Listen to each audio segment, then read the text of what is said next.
He created what are called fact sheets, and of course they were artfully shaped. And he got prominent people to write pro-Rockefeller letters, and that went into all the major newspapers and publications of the day. And it basically worked. They avoided prosecution, and the miners were basically put back in their place. Well, the success of Ivy Lee's work was not lost on the President of the United States, and so it's getting time for the U.S. to come into World War II, or World War I. And so on, can we have that next picture, please? On April 13th, 1917, Wilson issued Executive Order 2594, establishing the Committee on Public Information. Wilson hired 3 advisors, Lee and 2 other pioneers in public relations, Walter Lippmann and Edward Bernays. And they created raw propaganda, just incredible stuff. And here's an example of what is in one of the pictures in this portfolio. German soldiers bayoneting babies.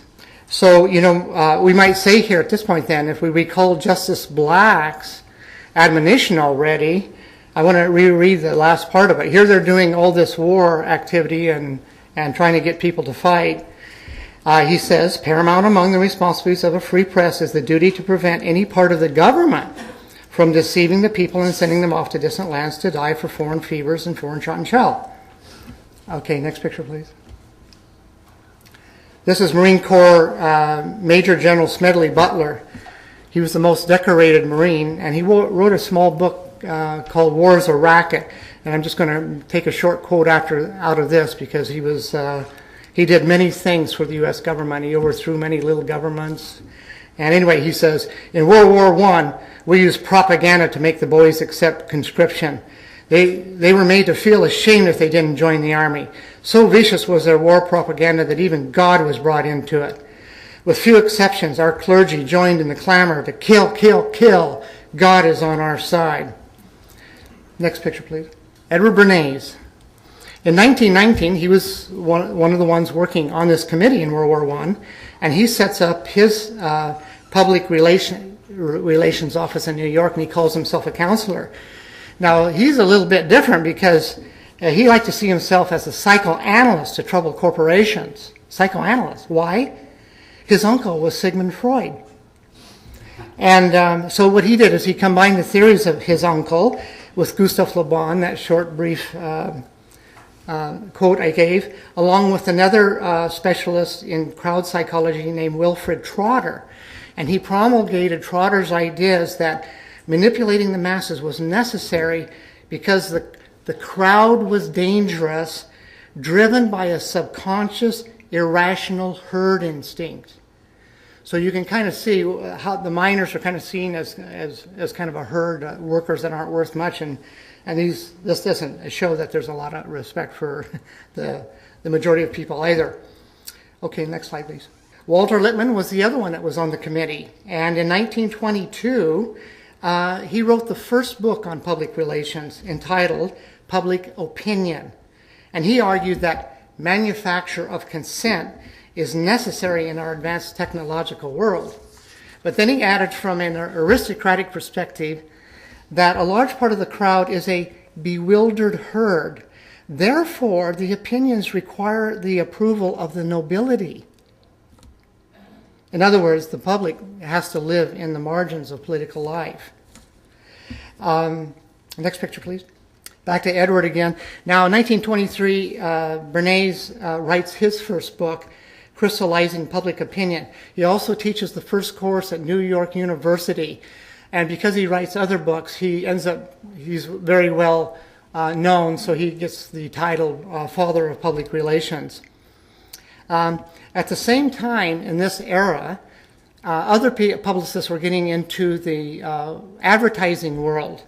And they were starting to perfect what we now know as deception in advertising.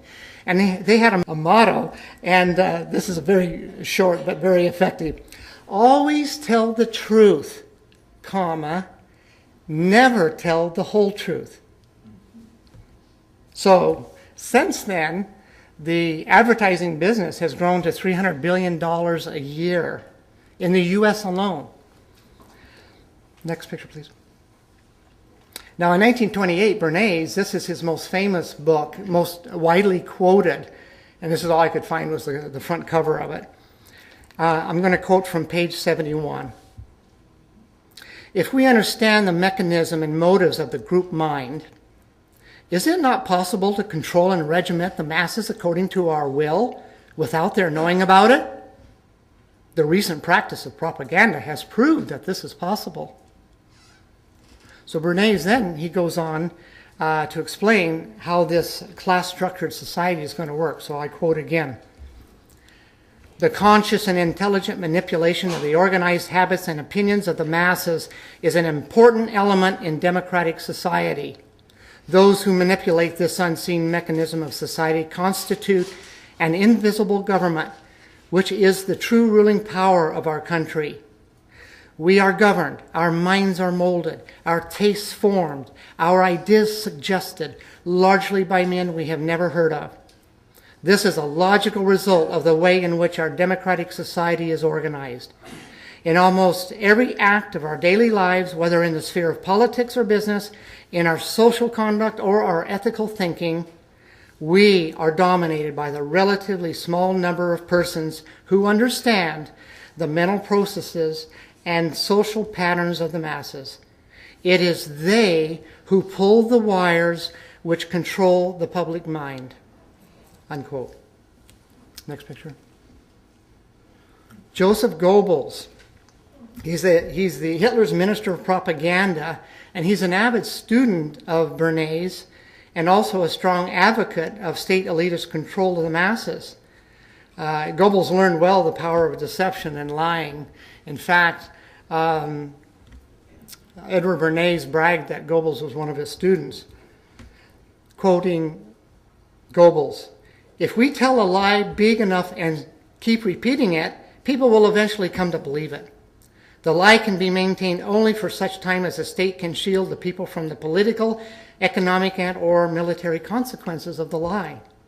It thus becomes vitally important for the state to use all of its power to repress dissent, for the truth is the mortal enemy of the lie, and thus, by extension, the truth is the greatest enemy of the state."